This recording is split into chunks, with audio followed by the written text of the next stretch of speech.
Hello students. तो आज मैं धनंजय सर क्लासेस में आपको टर्म वन रिलेटेड आपका प्रैक्टिस पेपर वन से का पार्ट 3 वीडियो बताने जा रहा हूँ। इससे पहले दो वीडियो मैंने 1 से लेकर 10 तक, 11 से लेकर 20 तक का क्वेश्चन बताया। इस क्वेश्चन में आपको मैं स्टार्ट करने जा रहा हूँ क्वेश्चन नंबर 21 से, जो एसर्शन और रीजनिंग से रिलेटेड क्वेश्चन है। क्वेश्चन नंबर 1 में बोला है, इससे पहले क्या है, 21 से 25 तक के क्वेश्चन का पैटर्न क्या है, उस क्वेश्चन के पैटर्न को पहले मैं बता दे रहा हूँ।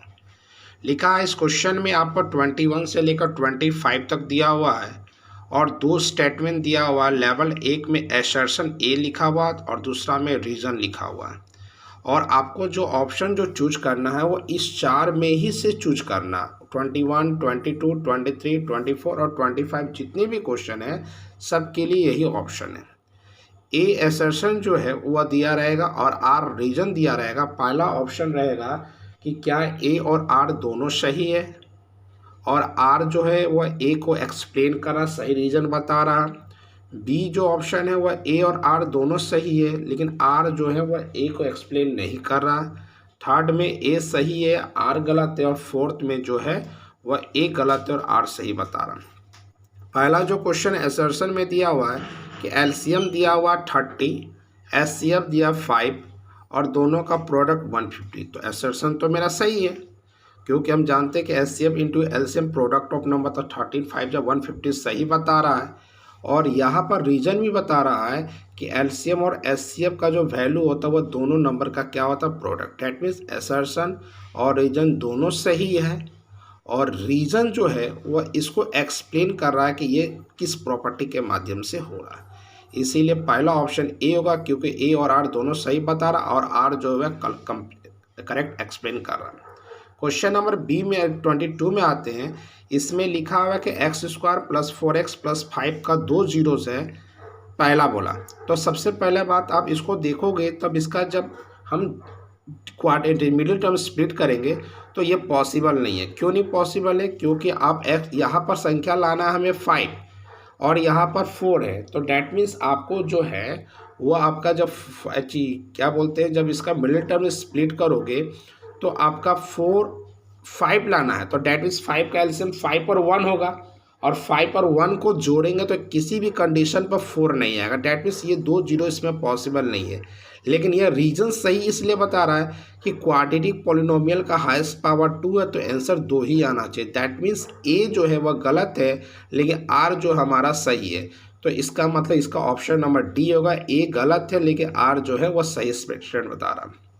क्वेश्चन नंबर 23 में आ जाते हैं। बोलता है एक रोम्बस है, रोम्बस का साइड 15 सेंटीमीटर है, एक डायगोनल 20 दिया हुआ और दूसरा डायगोनल 10√5 दिया हुआ है।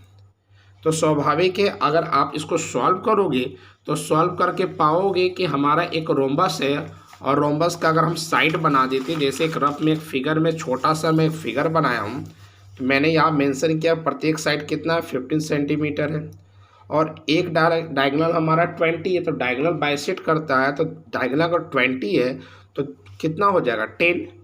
तो अगर हम मान लेते हैं कि 15 का स्क्वायर कितना होगा, तो 225 हो जाएगा, और 225 में 10 का स्क्वायर 100 को घटाएंगे तो 125 होगा, और 125 का जब प्राइम फैक्टराइजेशन करेंगे तो 555, डैट मीन्स 5√5, और डायगोनल बाइसेक्ट करता है तो 5√5 को डबल करेंगे तो क्या होगा, 10√5, जो कि हमारा ऑप्शन दिया हुआ। इसका मतलब एसर्शन हमारा सही है। और दूसरा रीज़न बता रहा है कि हमारा कि अगर हम जितनी भी स्क्वायर रोम्बस के साइड है सब के स्क्वायर को हम जोड़ देते हैं तो मेरा डायगोनल्स के स्क्वायर के बराबर हो, तो ये आपका प्रॉपर्टी सही नहीं होता है। क्योंकि मैं एक यहाँ पर दिखा दिया कि मान ली 15 का स्क्वायर 225 है, तो चारों को जब जोड़ेंगे तो 1100 होगा।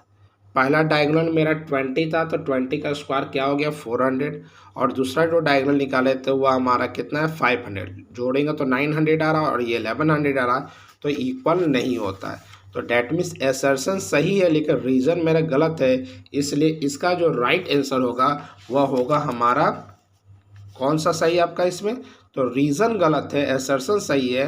तो आप देखो ऑप्शन नंबर सी एसर्शन सही है और रीज़न जो है वह गलत एक्सप्लेन कर रहा है। तो इसका जो राइट आंसर होगा वह ऑप्शन नंबर सी होगा। क्वेश्चन नंबर 24 में आते हैं। बोलता है एक राइट ट्रायंगल है जिसमें कॉस थीटा का वैल्यू 1/2 दिया है और साइन थीटा का वैल्यू √3/2 दिया हुआ, तो टेन थीटा का वैल्यू √3 होगा। तो स्वाभाविक है, रीजन तो क्लियर है क्योंकि हम जानते हैं कि tan theta sine theta by cos theta होता है। तो साइन थीटा का वैल्यू √3/2 और कॉस थीटा का वैल्यू 1/2, √2 कट जाएगा तो क्या बच जाएगा, क्योंकि साइन बाय कॉस है तो √3 होगा। डैट मीन एसर्शन भी सही है, रीजन भी सही है और एक्सप्लेन भी सही कर रहा है, इसलिए आपका राइट आंसर जो ए, क्योंकि एसर्शन और रीजन दोनों सही है और एक्सप्लेन कर रहा है ए को रीजन। और एक लास्ट 25 नंबर क्वेश्चन है। एक डाई को फेंकेंगे, लूडो का डाई होता है तो उसमें 1 2 3 4 5 6 नंबर होता है। तो बोल रहा है कि नंबर 3 से कम होना चाहिए और 2 से ज़्यादा होना चाहिए। तो ऐसा कोई नंबर नहीं होता है डाइस में जो 2 से ज़्यादा हो और 3 से कम हो। तो 2 से ज़्यादा लेंगे तो 3 4 5 होगा और 3 से कम है तो 2 3 होगा। तो ऐसा संख्या बोल रहा है जो 3 से कम होना चाहिए और 2 से ज़्यादा, तो पॉसिबल है ही नहीं, इसलिए लिखा है 0। और प्रोबेबिलिटी इम्पॉसिबल हमेशा 0 होता है। डैट मीन असर्शन भी सही बता रहा है और रीजन भी सही बता रहा है और रीजन जो असर्शन को एक्सप्लेन भी कर रहा है, इसलिए इसका भी जो ऑप्शन होगा वो ऑप्शन नंबर ए होगा। Both A and B are true but R is the correct explanation of A. तो असर्शन और रीजन से रिलेटेड क्वेश्चन होता, उसका जो ऑप्शन होता वह ए बी सी डी यही है।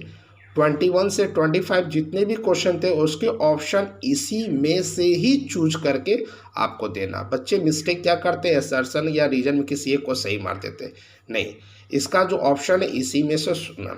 असर्शन और रीजन आपको दिया रहेगा, डैट मीन एक स्टेटमेंट दिया रहेगा, उससे रिलेटेड रीजन में फॉर्मूला या जो भी कंसेप्ट वह दिया रहेगा।